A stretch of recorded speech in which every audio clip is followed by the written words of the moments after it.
ये सिमनागरा जब मंदिर है, अभी जो आपने दर्शन के अंदर शिला देखी तो 5000 वर्ष पुरानी शिला है।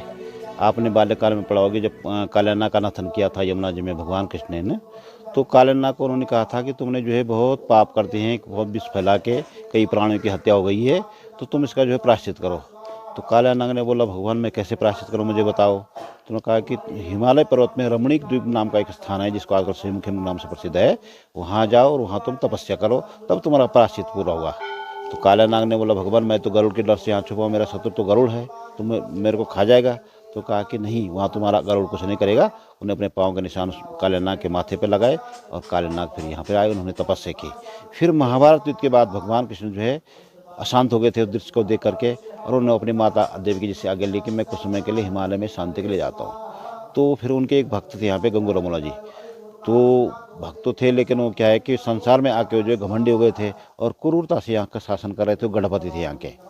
तो उनका कि ऐसे में मोक्ष की प्राप्ति कैसे होगी मेरे भक्त को, तो उनका सचेत कर दूँ मैं अपने भक्त को। तो ब्राह्मण भेष में उनके घर पे चले गए और उनसे कहा कि मुझे विश्राम के लिए जगह दे दो, लेकिन उन्होंने मना कर दिया कि ब्राह्मणों के लिए कोई जगह नहीं है, क्योंकि अपने घमंड में चूर थे। तो भगवान कृष्ण इधर आ गए और उन्होंने सोचा कि अब कैसे मैं अपने भक्त को जो वापस लाऊं। तो उन्होंने फिर उसकी संपत्ति को ख़त्म किया, जिसके उसको घमंड हो रखा था, उस संपत्ति को पहले नष्ट किया। तो उस समय की जो उनकी संपत्ति थी, भेड़ बकरियां भैंसें थी, वो सब जो है पत्थर बना दे शराब के कारण उन्होंने।